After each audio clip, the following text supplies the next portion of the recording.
Next question start करते हैं हम कि out of the following disease which is not a contact disease, मतलब कौन सी ऐसी डिजीज है जो कॉन्टेक्ट से नहीं फैलती है। तो देखो, रिंगवॉर्म, याज, लेप्रोसी और hypertension. Non communicable disease obvious है, हाइपरटेंशन ही है, क्योंकि हाइपरटेंशन किसी के छूने से फैल ही नहीं सकता, है ना।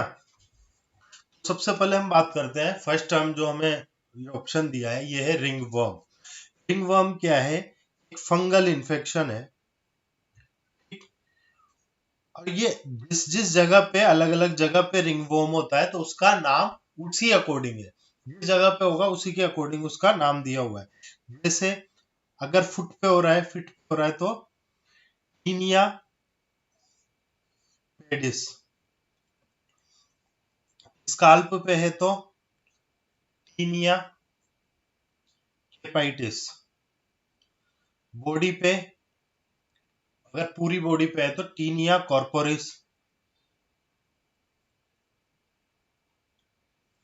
ग्रोइन पे है तो इसका नाम है टीनिया, सब में कॉमन है, क्रूसिस, और अगर नेल्स पे है तो टीनिया उंगी। ठीक है, तो ये फंगल इन्फेक्शन है, अलग अलग जगह पे होता है तो उसी के अकॉर्डिंग हमने इसके अलग अलग नाम दिए हुए। ये है रिंगवॉर्म से जो फंगल इन्फेक्शन होता है उसके बारे में। अब नेक्स्ट हम बात करते हैं याज। ये क्या है? ये भी एक क्रॉनिक बैक्टीरियल इन्फेक्शन है जो स्किन और बोन को अफेक्ट करता है, लेकिन ये ज्यादातर हमें अफ्रीका या अमेरिकन पीपल्स में देखने को मिलता है, इंडिया में ये इतनी कॉमन डिजीज नहीं है। लेप्रोसी की बात करें तो माइकोबैक्टीरियम लेप्रेई, बैक्टीरियम लेप्रेई की वजह से होने वाली डिजीज लेप्रोसी है। माइकोबैक्टीरियम ट्यूबरकुलाई की वजह से ट्यूबरकुलोसिस होता है, ठीक है। और इसमें क्या होता है? स्किन लीजन और नर्व डैमेज होने लग जाती है लेप्रोसी की कंडीशन, है ना। हाइपरटेंशन को आपने देखा ही कि ये नॉट कॉन्टेक्ट डिजीज।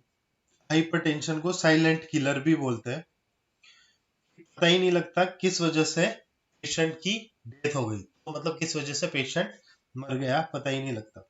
हाइपरटेंशन कब कहोगे?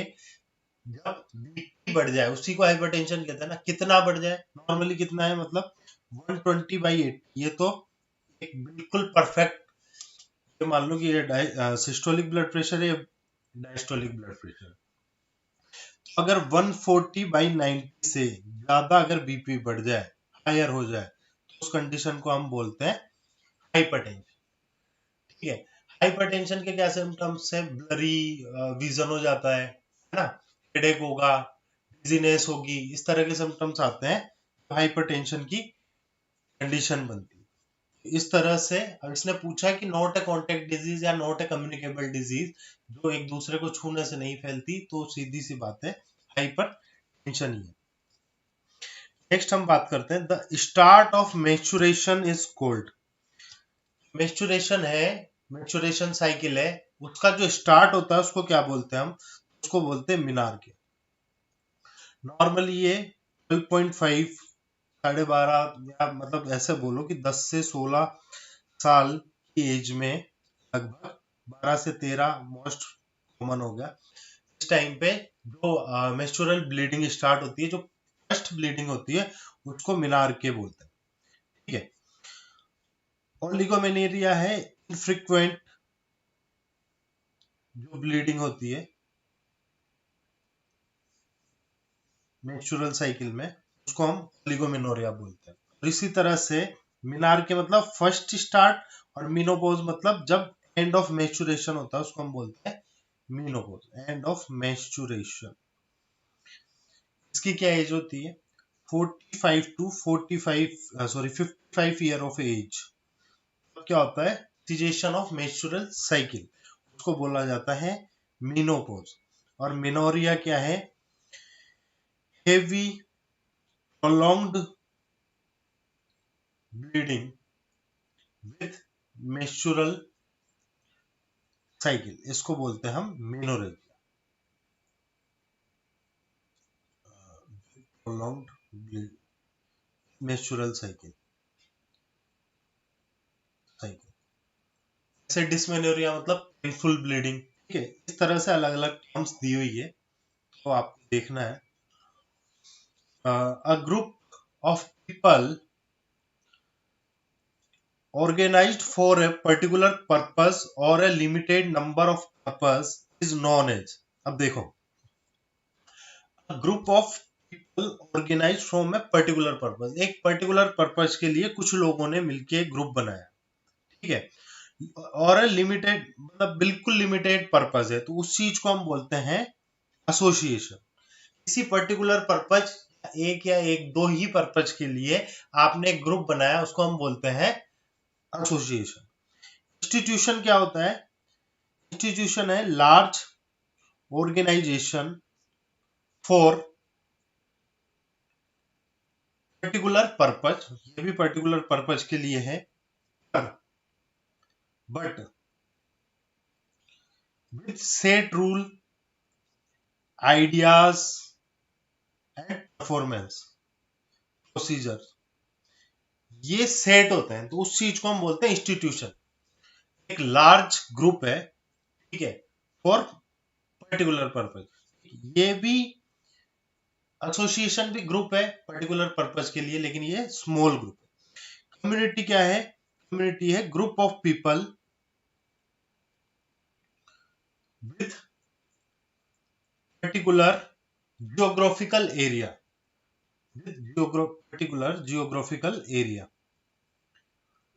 एक पर्टिकुलर जियोग्राफी में जैसे कम्युनिटी सेंटर बनाए हुए होते हैं, ठीक है, वहां पे क्या है, जो ग्रुप बनता है उसको हम बोलते हैं कम्युनिटी। एक कम्युनिटी हॉल है जहां पे कम्युनिटी रहती है, तो उसके लिए वहां पे ग्रुप एक हॉल बनाया हुआ है, कम्युनिटी हॉल, ठीक है।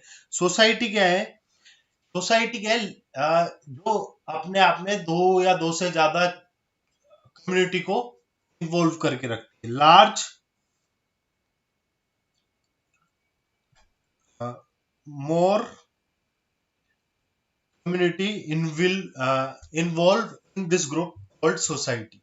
जहां पे दो या दो से ज्यादा कम्युनिटी मिलती है, वहां क्या होता है, एक सोसाइटी बनती है, ठीक है। नेक्स्ट क्वेश्चन है, Wernicke's encephalopathy in alcoholism is caused due to. तो अल्कोहलिज्म में क्या होता है, अल्कोहल जो लोग लेते हैं उनके क्या है, वर्निक्स एन्सेफेलोपैथी हो जाती है। एन्सेफेलोपैथी का मतलब क्या हुआ कि जो हिप हिपेटिक की वजह से और जो ब्रेन के प्रॉपर फंक्शन नहीं हो पा रहे, ठीक है, वहां पे पैथी होने लगी, तो उस कंडीशन को बोलते हैं हम वर्निक्स एन्सेफेलोपैथी। और इसका कारण क्या है? थायमिन डेफिशिएंसी, ठीक है। ये थायमिन डेफिशिएंसी ही इसका कारण है, ये आपको लर्न करना है। तो अगर वर्निक्स एन्सेफेलोपैथी से बचना है, थायमिन कौन सा है? विटामिन बी1 है ना। विटामिन बी1 को अगर जो अल्कोहल ले रहे हैं तो उनमें अगर विटामिन बी1 की कमी होगी, वर्निक्स एन्सेफेलोपैथी के चांसेस और ज्यादा बढ़ जाते हैं। अच्छा, नेक्स्ट क्वेश्चन है, neonate is a child between the age of. Neonate किसको बोलते हैं हम? 0 to 1 month या 0 to 4 week, ये क्या है? नियोनेट। 1 month से 1 year, ये क्या है? इन्फेंट, ठीक है। 1 year से 2 year, बोलो 2 year से 3 year टोडलर, फिर 3 से 6 स्कूलर, 6 से 12 स्कूलर। इस तरह से आपको ये चीज एटलीस्ट पता होनी चाहिए। नेक्स्ट क्वेश्चन है, which of the following is not a type of intrauterine device. ऐसी कौन, मतलब इंट्रायूट्राइन डिवाइस का मतलब जो यूट्रस के अंदर डिवाइस यूज नहीं की जाती, not intrauterine, into the inside the uterus. Lips loops की जाती है, मल्टीलोड की जाती है, कोपर्टी की जाती है। कोपर्टी केमिकल फॉर्म टेबलेट, जो टेबलेट्स हैं वो हम कभी भी यूट्रस में नहीं डालते। प्रॉपर्टी का एक सबसे ज्यादा पूछा जाता है 380A, जो प्रॉपर्टी है इसका ड्यूरेशन कितना होता है, कितने टाइम तक आप इसको यूट्रस में रख सकते हो, कितने टाइम तक ये कारगर है। ये 10 साल तक काम करती है इस चीज में, कंसेप्शन से बचाती है। Next, the marriage of two person on the understanding that as long as there are no children, the marriage may be dissolved by mutual consent is called। देखो, कंपनसेट मैरिज है। अब इसमें इन्होंने ये रखा है कि मतलब ये डील रखी है कि ये मैरिज तब तक चलेगी जब तक कि कोई बच्चा नहीं हो जाता, और अगर बच्चा होता है तो उसके बाद the marriage of two person on the understanding that as long as there are no children, the marriage may be dissolved by mutual consent। Sorry, इसका मतलब ये है कि जब तक कोई बच्चा नहीं होता तब तक उस मैरिज को कभी भी डिसॉल्व कर सकते हैं। इस टाइप की मैरिज को बोलते हैं कंपनसेट मैरिज। मतलब अगर उनको सही लगा और उन्होंने बच्चा कर लिया तो मैरिज आगे रह जाएगी, अगर उनको सही नहीं लग रहा, उनको लग रहा है म्यूचुअल कंसेंट से, एक दूसरे के कंसेंट से उनको लग रहा है कि बस बहुत हो गया, अब तो अपने रास्ते में अपने रास्ते, तो उस तरह की मैरिज को बोलते हैं कंपनसेट मैरिज। एक्सोगेमी और एंडोगेमी, इसका मतलब तो ये है कि एक्सोगेमी का मतलब ये होता है कि अपनी बिरादरी से बाहर अगर आपने शादी की तो उसको कहते हैं एक्सोगेमी। जैसे क्या होता है हिंदूज में कि कुछ चीजें छोड़ते हैं, गोत्र छोड़ते हैं, खुद का, दादी का, नानी का, तो वो एक्सोगेमी हो गया। एंडोगेमी जैसे मुस्लिम्स में होता है कि वो दूसरी जगह शादी नहीं करते, खुद ही खुद के रिलेशंस में ही ज्यादातर शादी करना पसंद करते हैं, तो उस तरह की मैरिज होती है एंडोगेमी। नेक्स्ट है एक्सपेरिमेंटल मैरिज। एक्सपेरिमेंटल मैरिज है marriage for a particular period of time. मतलब आप 2 साल तक हमने मैरिज की है, 2 साल तक साथ में रहेंगे, अगर मैरिज सक्सेस होती है तो फिर आगे सोचेंगे, नहीं तो देखी जाएगी। कुल मिला के एक एक्सपेरिमेंट है कि दोनों साथ में रह के देखते हैं, एक्सपेरिमेंट करके देखते हैं कि हम लोग आपस में सक्सेस हो पाते हैं या नहीं। मोनोगेमी का मतलब तो जब marriage with a single partner, normally ये होता है, लेकिन बहुत सी जगह आपने देखा होगा पॉलीगेमी भी होती है, एक से ज्यादा पार्टनर होते हैं, एक बीवी लाए, फिर दूसरी लाए, फिर तीसरी लाए। पहले राजा महाराजाओं के भी बहुत सारे बीवीज होती थी, तो वो है polygamy. The most important cause of oral cancer. देखो, ओरल कैंसर का क्या कारण है, जो सबसे ज्यादा जिसकी वजह से ओरल कैंसर होता है, वो यूजेस ऑफ टोबैको, तंबाकू का यूज करना, इससे ही ओरल कैंसर होता है। इससे बचो ताकि आप ओरल कैंसर से बच सको। When an epidemic appear simultaneously or successively in more than one country, it is called होगा पेंडेमिक। देखो, सबसे पहले एक पर्टिकुलर एरिया में हुआ तो उसको हमने बोला एंडेमिक। एंडेमिक से वो एक, एंडेमिक मतलब ये हो गया एक स्टेट मान लो, ठीक है। ये आ गया कंट्री, एक कंट्री में हुआ तो इसको हमने बोल दिया एपिडेमिक। एक कंट्री, दूसरी कंट्री, तीसरी कंट्री, चौथी कंट्री, मतलब ज्यादा कंट्रीज में हो गया तो इसको हम बोलते हैं फिर पेंडेमिक। बस यही डिफरेंस है। Which of the following is a suitable area of study in the scope of sociology? आपको सोशियोलॉजी का स्टडी करनी है तो कौन सा सुटेबल एरिया? बिजनेस में, एजुकेशन में, ट्रेड में, एक कम्युनिटी में। तो कोई भी चीज अगर हमें कुछ भी एक्सपेरिमेंट करना है, ज्यादातर हम क्या है कम्युनिटी चूज करते हैं और उस कम्युनिटी में करते हैं। ठीक है, जैसे बिजनेस का भी है तो उसकी कौन सी कम्युनिटी है, वहां पे आप उस चीज को स्टडी करो। नेक्स्ट क्वेश्चन है, the slogan for world health day in the year 2012 was. Slogan जो था वर्ल्ड हेल्थ डे का 2012 में, वो ये था, ageing and health, good health add life to years. सीधी बात है, इसका मतलब ये है जो 2012 में वर्ल्ड हेल्थ डे में स्लोगन दिया गया कि जैसी आपकी हेल्थ होगी वैसी आपकी एज होगी, इतनी अच्छी हेल्थ रहेगी उतने ही साल तक तुम अच्छे से जी पाओगे, नहीं तो अगर जी भी लिए तो उतने खुश होके नहीं जी पाओगे। हेल्थ क्या है? Health is a state of complete wellbeing. हाँ, तो आजकल स्पिरिचुअल, सोशल, मेंटल, फिजिकल सब तरह से आप स्ट्रांग रह पाओगे जब आप हेल्दी हो, तभी आप ज्यादा लंबे टाइम तक जी सकते हो। नेक्स्ट क्वेश्चन है, which of the following is not a communicable disease? आप बताओ कि क्या डायबिटीज कम्युनिकेबल डिजीज है? नहीं है। डेंगू कम्युनिकेबल डिजीज है। ब्लाइंडनेस, सॉरी सॉरी, देखो अब इसका क्या क्वेश्चन, बिल्कुल इसको दो बार नोट कर दिया इन्होंने। विच of the following is not a non communicable disease, मतलब दो बार नोट आ गया। अब इसका सीधा मतलब आ गया कम्युनिकेबल डिजीज पे आपको टिक करना है, क्योंकि ये न ब्लाइंडनेस है, न लिमिटेशन है, न डायबिटीज है, ये कोई कम्युनिकेबल डिजीज नहीं है। यहाँ सिर्फ और सिर्फ एक ही कम्युनिकेबल डिजीज है और वो है डेंगू, लेकिन दो बार नोट करके उसको प्लस कर दिया, माइनस माइनस करके उसको प्लस कर दिया, ये ध्यान देना है। Name the study in which observation और data are referred to for more than one point of time. देखो अब क्या है कि जब name the study in which the observation और data referred to for more than one point of time, जब एक से ज्यादा डाटा रेफर किए जाते हैं एक पॉइंट के टाइम के लिए, तो उसको क्या बोलते हैं हम, किस तरह की स्टडी बोलते हैं? वो बोलते हैं longitudinal study design. Longitudinal study है क्या? लॉन्गिट्यूडनल स्टडी एक ऐसी स्टडी है, इसमें क्या करते हैं हम, एक पर्टिकुलर टाइम के लिए सब्जेक्ट्स जो है उनको स्टडी करते हैं, उसको बोलते हैं हम लॉन्गिट्यूडनल स्टडी। और इसी का अपोजिट होता है, वो होता है cross section study. Cross section study में क्या है कि अलग अलग ग्रुप में से हम एक साथ ही उसको स्टडी कर पाएंगे। लॉन्गिट्यूडनल स्टडी का मतलब ये हुआ कि आज मैंने किसी चीज के लिए एक पर्टिकुलर ग्रुप बनाया, उसको कोई चीज के लिए हमने स्टडी की।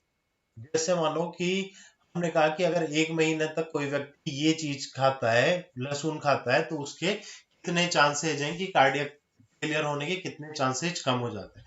तो मैंने लहसुन दिया उस पर उसको, ठीक है, एक पर्टिकुलर ग्रुप को। यहाँ पे क्या करा, एक साथ ही चार पांच ग्रुप बनाए और उन सबको अलग अलग दिया, फिर देखा कि किसके क्या फर्क पड़ रहा है। अब यहाँ पे क्या हुआ सेकेंड टाइम पे लॉन्गिट्यूडनल वाले में, कि उसी ग्रुप को फिर दूसरी चीज देके देखा। यहाँ लॉन्गिट्यूडनल में क्या है, एक के बाद एक ही ग्रुप हम ट्राई कर रहे हैं, और जो दूसरी स्टडी है उसमें हम क्या कर रहे हैं, क्रॉस सेक्शन स्टडी, उसमें अलग अलग पॉइंट्स बना, अलग अलग ग्रुप बना रखे हैं, उन हम एक ही साथ में हम चेक कर पाते हैं। लॉन्गिट्यूडनल में हमें ये पता लगता है कि एक ही व्यक्ति, एक ही जो ग्रुप है, उसमें अलग अलग चीजें देने से उस पर कितना इफेक्ट पड़ा, ये मोर एक्यूरेट है, लेकिन टाइम कंज्यूमिंग है।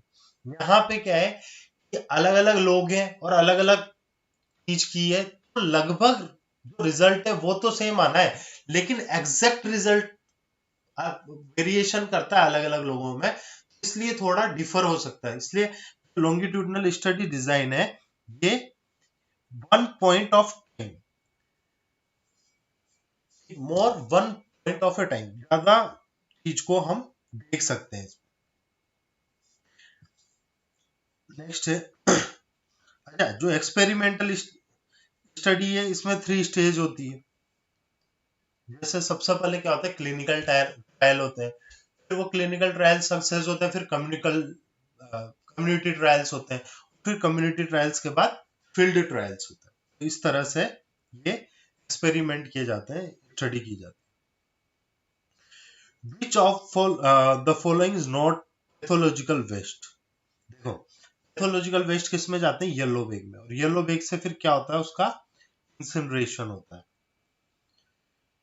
अब क्या क्या जाता है येलो बैग में, ह्यूमन ऑर्गन्स जाते हैं, ब्लड और अदर बॉडी फ्लूइड्स जाते हैं, ह्यूमन टिश्यूज जाते हैं, और सर्जिकल ड्रेसिंग नहीं जाती है।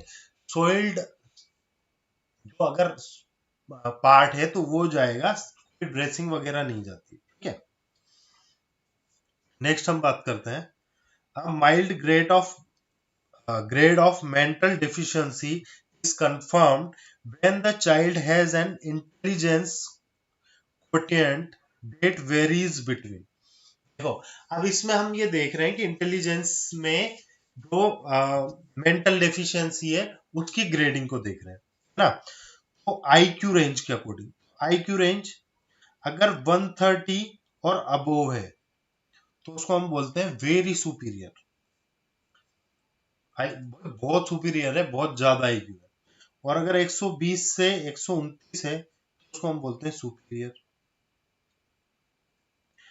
110 से 119 है हाई एवरेज। ऐसे लोग भी बहुत कम होते हैं जो अपने क्लास में टॉप करते हैं, उस कंडीशन को बोल सकते हो आप, ठीक है। 90 से 109 ये है एवरेज। लगभग 100 जिसका आईक्यू है, 100 का मतलब ये माना जाता है कि उसी से हम परसेंटेज निकालते हैं, दूसरों को देखते हैं, कंपेयर करते हैं, तो ये वाला जो आईक्यू है ये एवरेज है। अब इससे एवरेज इससे कम हो जाता है, वो होता है 80 टू 89, ये है लो एवरेज। ठीक है, इतना इंटेलिजेंट नहीं है, लेकिन ये भी नहीं बोल सकते कि डफर है, थोड़ा कम है, बैक बेंचर है, इस तरह से मान लो। और जब 70 से 79 होता है तो ये बॉर्डर लाइन, और 69 से कम होगा तो ये एक्सट्रीमली लो हो जाएगा। फिर जो मेंटल डेफिशिएंसी स्टार्ट हो जाती है, जो माइल्ड है वो ये है, ठीक है। माइल्ड क्या बोलेंगे इसको, मेंटल डेफिशिएंसी है ना। फिर मॉडरेट, इस तरह से ये, फिर सीवियर, और ये प्रोफंड, ये है इसका आईक्यू लेवल अगर बहुत कम है तो इस कंडीशन को हम बोलते हैं इस तरह से। नेक्स्ट, 95% ऑफ फीटल प्रेजेंटेशन किस तरह का होता है? 95% फीटल प्रेजेंटेशन होता है वो होता है सिफेलिक। सिफेलिक का मतलब जब उसका हेड एंगेज होता है तो उस प्रेजेंटेशन को हम बोलते हैं सिफेलिक। और ये ब्रीच प्रेजेंटेशन उसके बाद सेकंड नंबर पे होता है। लेकिन यहाँ पे अगर इस तरह की प्रेजेंटेशन होती है तो डिलीवरी मुश्किल होती है, फिर इस तरह की कंडीशन में सर्जिकल प्रोसीजर करने के लिए सलाह देती है डॉक्टर। चाय स्क्वायर टेस्ट इज, कौन सा test is? To compare observe result with expected result. मतलब observe result with expected result, जो आपने सोचा था और जो एक्चुअल रिजल्ट आया है, उन दोनों के बीच में क्या कंपैरिजन है, क्या डिफरेंस आया है, उसको चेक करने के लिए आप जो टेस्ट करते हो, इससे पता लगाते हैं, वो है चाय स्क्वायर टेस्ट। हमने कुछ सोचा कि मैं ये रिसर्च करूंगा, ये काम करूंगा तो ये रिजल्ट आएगा, लेकिन जरूरी नहीं है वो रिजल्ट आए ना। उसमें जो आपने सोचा और जो एक्चुअल रिजल्ट आया उसके बीच में जो डिफरेंस है उसको हम चेक करते हैं चाय स्क्वायर टेस्ट के लिए। तो नेक्स्ट बात करते हैं डिस्क्रिप्टिव टेस्ट। डिस्क्रिप्टिव टेस्ट क्या है? भाई आप एक पेशेंट को सॉरी, आप जहां पे रिसर्च कर रहे हो वहां पे कैंडिडेट से आपने क्वेश्चंस पूछे जियोग्राफिक, पर्टिकुलर जियोग्राफिक एरिया में, उसको हम बोलते हैं डिस्क्रिप्टिव टेस्ट। उससे आपने आइडिया लगाया, आपने नॉलेज गेन की, या जो भी रिसर्च है वो कंप्लीट की। फ्रीक्वेंसी टेस्ट, काउंट नंबर करते हैं हम कि बार बार कितनी बार वो चीज रिपीट हो रही है, तो उससे उस चीज को हम बोलते हैं फ्रीक्वेंसी टेस्ट। और पैरामेट्रिक टेस्ट क्या है? जो स्टैटिक्स पे एक्यूरेट बैठता है उस कंडीशन को हम बोलते हैं पैरामेट्रिक टेस्ट। क्या ये मोर एक्यूरेट है? उस मोर एक्यूरेट को हम बोलते हैं जो मैट्रिक्स पे एक्यूरेसी दिखाता है, पैरामेट्रिक टेस्ट है। होता अजम्पशन बेस्ड है, लेकिन अगर वो आपकी सोच के अकॉर्डिंग हो रहा है तो उसको हम बोलते हैं पैरामेट्रिक टेस्ट, और जो इसके अकॉर्डिंग नहीं होगा वो नॉन पैरामेट्रिक टेस्ट, ठीक है। Next, the protozoa causing sexually transmitted disease is herpes simplex virus. इसकी वजह से क्या होता है? हर्पीज होता है ना। और ये क्या है? वायरस है। पूछ क्या रहा है? प्रोटोजोआ पूछ रहा है। ट्राइकोमोनास क्या है? ये एक पैरासाइट है, मतलब प्रोटोजोआ, ये यही पूछ रहा है। ट्राइकोमोनास वेजाइनलिस इसकी वजह से होता है ना। इसका आंसर तो ये है ही। गोनोकोकस की वजह से गोनोरिया होता है, निजीरिया गोनोरिया, ये भी इसका सबसे इंपॉर्टेंट कॉजेटिव एजेंट है। क्लेमाइडिया, ट्राइकोमेटिस, ये सब अलग अलग चीज है। बाकी जो ट्राइकोमोनास है ये पैरासाइट से होने वाली एसटीडी है, ठीक है, तो ये यहाँ पे आएगा आंसर। नेक्स्ट क्वेश्चन है the structure that store genetic information is the. Genetic information को स्टोर करने का काम होता है डीएनए का। आरएनए होते हैं ये सिंगल सिंगल सॉरी मतलब सिंगल शेप्ड है, जबकि डबल हेक्सल शेप जो होता है वो डीएनए होता है। तो डीएनए क्या कर पाता है, स्टोर कर पाता है इंफॉर्मेशन को, और एक जनरेशन से दूसरी जनरेशन पे ले जाने का काम भी डीएनए करता है, आरएनए नहीं करता। आरएनए सिंगल हेलिकल्स होता है, सिंगल स्टैंडर्ड होता है। Next the most frequent sorry the two most frequently used significance level are referred to as, इसको हम बोलते हैं अल्फा, ठीक है। जब सिग्निफिकेंस लेवल दो को मोस्ट फ्रीक्वेंटली यूज करते हैं तो उसको हम अल्फा बोलते हैं।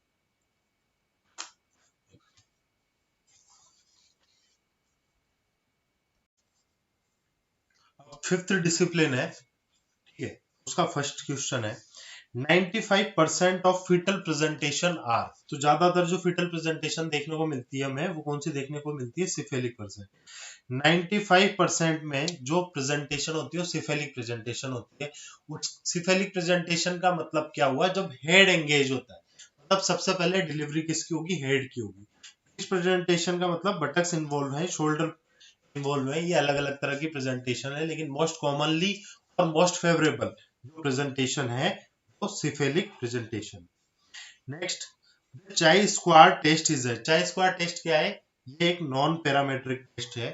इस टेस्ट में क्या होता है, चाई स्क्वाड टेस्ट का मतलब ये है कि हम इसमें देखते हैं कि जो एक्सपेक्टेड हमने सोच के रखा था कि ये रिजल्ट आएगा और जो एक्चुअल रिजल्ट आया उन दोनों के बीच के डिफरेंस को चेक करने के लिए जो टेस्ट यूज में लिया जाता है उसको हम बोलते हैं चाई स्क्वायर टेस्ट।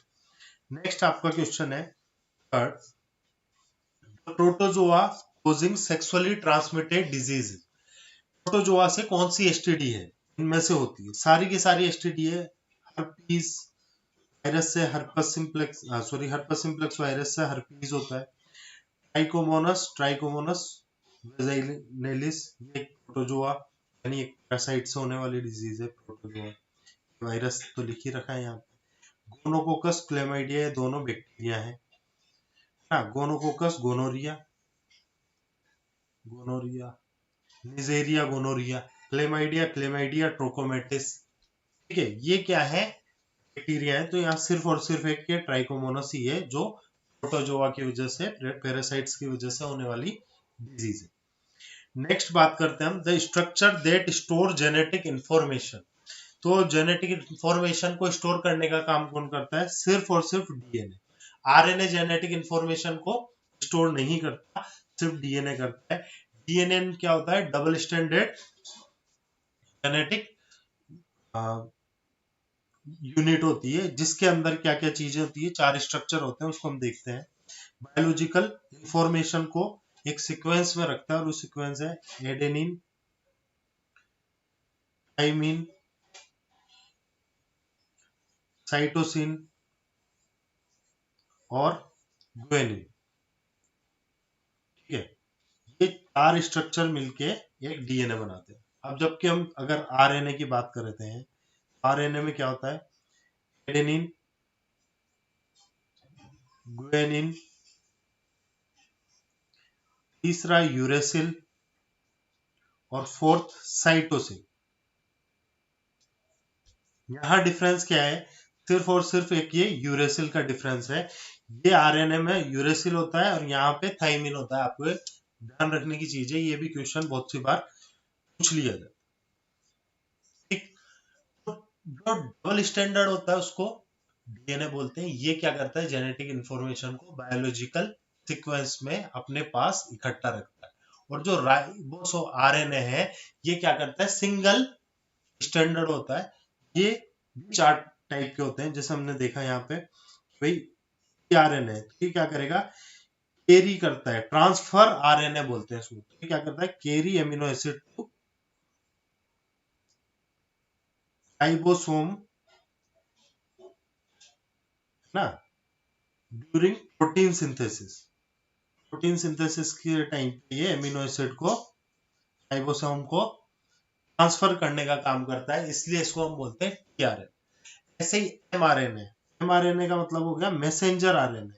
ये इसके पास क्या होती है, कोडिंग आजकल चल रही है, ये कोडिंग ये पहले से करता आ रहा है। कोडिंग सिंथेसिस सीक्वेंस को कोडिंग सीक्वेंस करता है, जिससे क्या होगा, प्रोटीन सिंथेसिस होगा। प्रोटीन सिंथेसिस के लिए ये कोडिंग का काम करता है।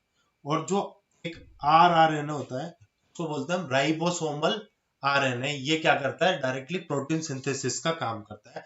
ये डीएनए का काम है, ये आरएनए के काम है। और डीएनए और आरएनए का स्ट्रक्चर लगभग एक जैसा ही होता है, बस डीएनए में थाइमिन होता है और आरएनए में थाइमिन की जगह यूरेसिल होता है। ये आपको ध्यान रखना है। Next, the two most frequently used significance level are referred। तो रिसर्च में क्या है, आपको ये देखना है कि जो प्रोबेबिलिटी की और जो एक्चुअल एरर आई, उनके बीच में डिफरेंस क्या है। यहाँ पे क्या होता है, सिग्निफिकेंस को हमने माना, सिग्निफिकेंस ये क्या है, मानो कि p बराबर 0.05 है, सिग्निफिकेंट लेवल है। इसका मतलब क्या है, देयर इज 95% प्रोबेबिलिटी जो आपने सोचा है, मतलब कितने चांस हैं जो आपने सोचा है उसके एक्चुअल रिजल्ट आने को, उसको हम बोलते हैं सिग्निफिकेंस लेवल। और ये सबसे ज्यादा यूज किया जाता है, वो होता है अल्फा। नेक्स्ट आप बात करो, HIV is not transmitted by, intercourse से HIV ट्रांसमिटेड होता है, ब्लड ट्रांसफ्यूजन से HIV ट्रांसमिटेड होता है। अगर ड्रग नीडल्स आपस में कांटेक्ट कर रही है, किसी भी तरह से ब्लड आपस में कांटेक्ट कर रहा है, तो उसकी वजह से ब्लड या बॉडी फ्लूइड कोई भी कांटेक्ट कर रहा है तो उसकी वजह से HIV होगा। लेकिन शेकिंग हैंड की वजह से HIV नहीं होता है। इसलिए ऐसा नहीं है कि किसी पेशेंट को HIV है तो हम उससे बिल्कुल दूर रहेंगे, उसको टच भी नहीं कर सकते, उसके साथ खाना नहीं खा सकते, उनसे HIV नहीं होगा। ठीक है। नेक्स्ट आपका क्वेश्चन है, during delivery placental expulsion come under. जब डिलीवरी होती है तो जो प्लेसेंटा का एक्सपल्जन होता है वो कौन सी स्टेज में होता है। सबसे पहले फर्स्ट जो स्टेज है उसका मतलब क्या है, सर्वाइकल डायलेशन। ठीक है, इसको हम फर्स्ट स्टेज बोलते हैं। सेकंड स्टेज कौन सी होती है, सर्वाइकल डायलेशन से बर्थ ऑफ फीटस। ठीक है, ये सेकंड स्टेज है। थर्ड स्टेज सेपरेशन और एक्सपल्जन ऑफ प्लेसेंटा। और फोर्थ स्टेज क्या होती है, ऑब्जर्वेशन। ऑब्जर्वेशन जितनी भी स्टेजेज हुई उसके बाद 2 घंटे के लिए हमने ऑब्जर्व किया, और उसी स्टेज को भी हम, क्योंकि ऑब्जर्वेशन यहाँ पे बहुत इंपॉर्टेंट है तो इसको भी एक अलग से स्टेज का नाम दिया गया है। टोटल 4 स्टेज होती है ड्यूरिंग लेबर। इसमें थर्ड स्टेज में एक्सपल्जन होता है during delivery. So the presence of endometrial tissue outside the uterine normal uterine cavity is called. तो इसको क्या बोलते हैं, एंड्रोमेट्रियोसिस। अब एंडोमेट्रियल टिश्यू अपनी यूट्राइन कैविटी के आउटसाइड भी आ जाते हैं तो उसको हम बोलते हैं endometriosis. Which of the following is the hormonal contraceptive. Hormonal contraceptive कौन सी है इनमें से, है ना। वेसेक्टोमी तो है नहीं, ये तो टर्मिनल स्टराइलाइजेशन है। कंडोम, सर्वाइकल, ये किस तरह के कॉन्ट्रासेप्टिव्स है, ये होता है टेम्पररी, मतलब स्पेसिंग मेथड हो गए। ठीक है, और जो ओरल कॉन्ट्रासेप्टिव है ये और ये सिर्फ और सिर्फ हार्मोनल कॉन्ट्रासेप्टिव है। इसमें कौन सी होती है, एस्ट्रोजन वाली भी होती है, सिर्फ ओरल, प्रोजेस्टेरोन, पीओपी पिल्स भी होती है। तो ये सब क्या करती है, एस्ट्रोजन और प्रोजेस्टेरोन हार्मोन के अकॉर्डिंग प्रेगनेंसी को, डिलीवरी को बचाती है, तो इसलिए इसको हम हार्मोनल कॉन्ट्रासेप्टिव बोलते हैं।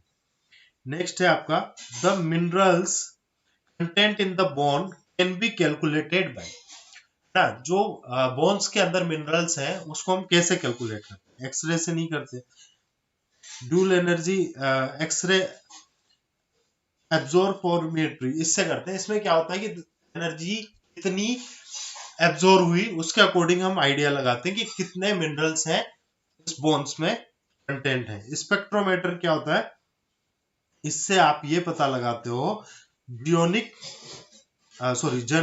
कंसंट्रेशन ऑफ डीएनए, डीएनए की जेनोमिक कंसंट्रेशन को पता लगाने के लिए जो टेस्ट यूज किया जाता है उसको हम बोलते हैं स्पेक्ट्रोमीटर। अल्ट्रासाउंड क्या है, अल्ट्रासाउंड रेज से जो हम टेस्ट करते हैं, अल्ट्रासाउंड सोनोग्राफी जो होती है उसको हम अल्ट्रासाउंड बोलते हैं। नेक्स्ट क्वेश्चन है Watson jelly is found in the, Watson jelly क्या होती है, वाटसन जेली एक प्रोटेक्टिव कुशन है जो क्या करती है, अम्बलाइकल वेसल्स में होती है, अम्बलाइकल कॉर्ड्स के लिए, तो ये क्या करती है, अम्बलाइकल कॉर्ड को प्रोटेक्ट करती है, उसको कुशन देती है, उसको हम बोलते हैं वाटसन जेली। नेक्स्ट हम बात करेंगे विच of the following is a technique of supervision. देखो परसेप्शन, इमोशन, वैल्यू ये कुछ भी नहीं है, सुपरविजन है उसको हम रीअश्योरेंस भी बोलते हैं, इसका अदर नेम एक तरह से मान लो कि रीअश्योरेंस भी। आपने सुपरविजन में क्या हुआ कि आपने ऑब्जर्व किया, ऑब्जर्व करने के बाद में आपने उसको कुछ आइडिया दिया, कुछ इंफॉर्मेशन दी किस तरह से करना है, और उसके बाद आपने उसको रीअश्योर भी किया कि जो हम कर चाहते हैं, जो होना चाहिए वही हो रहा है, ये है रीअश्योरेंस। नेक्स्ट क्वेश्चन है Japanese have adapted the principle of human relationship theory which is also commonly known as, तो इसको बोलते हैं थ्योरी जेड, ये जापानीज ने इन्वेंट की थी। इसका मतलब ये है कि गिव एंड टेक थ्योरी है ये। मतलब क्या है कि आप एक कंपनी है, आप कंपनी के अंदर एम्प्लॉइज जो है, एम्प्लॉयर एम्प्लॉय का ध्यान रखेगा एज ए फैमिली, तो एम्प्लॉइज भी उस कंपनी के लिए अपनी जी जान से मेहनत करेंगे। तो गिव एंड टेक रेस्पॉन्सिबिलिटी, तो उसके लिए कितना अच्छा कर सकता है, कितनी उसको सुविधा देगा, कितनी सुविधा अपने एम्प्लॉइज को दी जाएगी, तो एम्प्लॉइज भी अपनी पर्टिकुलर कंपनी के लिए या उस एम्प्लॉयर के लिए जी जान लगा देंगे। इस तरह की थ्योरी ये बताती है, ये है थ्योरी आपकी जेड। नेक्स्ट बात करते हैं प्लाटो, इसके फादर जाने जाते हैं, भाई प्लाटो फादर जाने जाते हैं आइडियलिज्म। ये क्या है, फिलोसफीज है, ये फिलोसफी है जिसमें सबसे ज्यादा कॉन्सेप्ट और आइडिया की इंपॉर्टेंस है, कि जो हमने सोचा है, जिस तरह का आइडिया है उसी के अकॉर्डिंग सब कुछ होना है, जो हमारी सोच होगी उसी के अकॉर्डिंग सब कुछ होगा। जैसे एक बुद्धिस्ट आइडियलिज्म है, ये बताते हैं कि जो सब कुछ डिपेंड होता है सिर्फ और सिर्फ अपने कॉन्शियस माइंड पे होता है, सिर्फ और सिर्फ माइंड डिपेंड करता है कि क्या होगा, किस तरह से होगा, यानी जो भी होने वाला है वो सिर्फ और सिर्फ आपके माइंड पे डिपेंड करता है। ठीक है, रियलिज्म ये जो थ्योरी है ये रियलिटी को बेसिस बनाती है। नेचुरलिज्म ये एक ऐसी थ्योरी है, फिलोसफी है जिसमें ये माना जाता है कि जो भी सब कुछ हो रहा है वो सिर्फ और सिर्फ नेचर कर रही है, यानी एक सुपर पावर है, गॉड है, जो भी है, सब कुछ सब होना है वो नेचर से ही होना है। जब नेचर चाहेगी वैसी ही यूनिवर्स हो जाएगी, जब नेचर अपने पे आ गई तो पूरी यूनिवर्स को खत्म कर देगी। कुल मिला के सब कुछ नेचर पे डिपेंड करता है। और प्रैग्मेटिज्म क्या है, प्रैग्मेटिज्म है एक सॉल्व कर, आपने एक प्रॉब्लम सॉल्व की लेकिन वो एक जो जनरल वे है, उसके अलावा जो आपने कोई दूसरे तरीके से प्रॉब्लम सॉल्व की, तो उसको हम बोलेंगे प्रैग्मेटिज्म। जैसे एग्जांपल मैं बोलूं कि आपसे किसी ने पूछा, आप किसी के घर गए, आपसे किसी ने पूछा चाय पियोगे, तो आपने बोला, आपने सीधा जवाब नहीं दिया कि नहीं मुझे चाय पीनी, आप बोलोगे अरे थोड़ी चीनी कम रखना, मीन्स चाय बनानी है, अगले को पता लगे, वो चीज है प्रैग्मेटिज्म। सिर्फ एक एग्जांपल है ना। ट्रोफोब्लास्ट फ्रॉम द, ट्रोफोब्लास्ट बनाता है, प्लेसेंटा बनाता है ना। Next question, a systematic arrangement of the sum total of selected experience planned by a school for a defined group of students to attain the aim of a particular educational program is called. एक systematic, इसको बोलते हैं curriculum, curriculum activity हुई है ना, जिसमें क्या हुआ, एक्सपीरियंस लोगों ने प्लान बनाया कि इस अकॉर्डिंग हमें इन बच्चों को इतना इतना टाइम देना है, इस टाइम में ये चीज करानी है, एजुकेशन प्रोग्राम कराना है, तो उस चीज को हम बोलते हैं करिकुलम, और इन एक्टिविटीज को बोलते हैं curricular activity. During pregnancy foetal movements began between, foetal movement कब होते हैं, 16 से 20 वीक में। ये आपको जब आप first trimester, second trimester, third trimester पढ़ोगे, इनमें हमें पता लगेगा कि जो फीटल मूवमेंट्स होते हैं क्विकनिंग, वो कब स्टार्ट होते हैं, 18 वीक या 16 से 20 वीक में हम देखते हैं। नेक्स्ट, ये इस तरह के क्वेश्चन तो हमेशा आने ही है, इनको तो आप बिल्कुल सोच के चलो, जो सभी एग्जाम में आते हैं। बस डीएसएसबी में ये कि बिल्कुल इजी क्वेश्चन पूछे जाते हैं, तो आपको बहुत अंदर डीप जाने की जरूरत नहीं है, आपको जो वही क्वेश्चन पढ़ने हैं तो बार बार रिपीट हो रहे हैं, इसीलिए हम इनको एग्जाम के पेपर को देख रहे हैं ना, क्योंकि जब हम एग्जाम के पुराने पेपर को देखेंगे तो उसी से हमें आइडिया लगेगा कि अब नया क्या आने वाला है, या कौन से टॉपिक डीएसएसबी पूछता है, किस लेवल के क्वेश्चंस पूछता है। Next, which of the following is primary research edition within anthropology that provide a framework for studying the meaning, pattern and experience of a defined cultural group in holistic fashion? इसको हम बोलते हैं एंथ्रोग्राफी। देखो, anthropology की एक particular ये branch मान लो कि ये एंथ्रोग्राफी है, जिसमें हम क्या करते हैं, जो स्टडी करते हैं मीनिंग, पैटर्न और एक्सपीरियंस इसका एक कल्चरल ग्रुप का होलिस्टिक मैनर, उसको हम बोलते हैं एंथ्रोग्राफी। नेक्स्ट क्वेश्चन है आपका, the type of pelvis most favourable for normal vaginal delivery. Normal vaginal delivery के लिए जो वुमन का पेल्विस होता है, उसका टाइप होता है गायनेकोइड पेल्विस। सबसे फेवरेबल और कॉमन पेल्विस है गायनेकोइड पेल्विस। जो एंड्रॉइड पेल्विस है, ये किसमें होता है, एंड्रॉइड फोन कौन चलाता है, वैसे तो सभी चलाते हैं, बट एंड्रॉइड पेल्विस जो है वो मेल पेल्विस है। एंड्रॉइड हम ज्यादा यूज में लेते हैं, तो हम इस तरह से भी याद रख सकते हैं कि गायनेकोइड, गायनिक मतलब फीमेल पेल्विस है, और जो एंड्रॉइड है वो male pelvis. Statement of the researcher expectation about relationship between the variable under investigation is, under investigation is क्या है, यह हाइपोथेसिस। हाइपोथेसिस आपने क्या सोच बना के रखी है, उसको हम बोलते हैं हाइपोथेसिस, और जो वेरिएबल के साथ रिलेशनशिप रखती है उसको बोलते हैं हाइपोथेसिस। ठीक है, नल हाइपोथेसिस वगैरह ये सब पूरा चीजें हैं। ये आप ये देखो कि रिसर्च के जो हमने लास्ट वाला ये डिसिप्लिन 5, तो इसमें रिसर्च के बहुत ज्यादा क्वेश्चन। तो ओवरऑल हम रिसर्च डिजाइन की बात करें तो ओवरऑल रिसर्च स्ट्रेटजी जो हम तैयार करते हैं रिसर्च के लिए, तो आंसर है रिसर्च क्वेश्चन।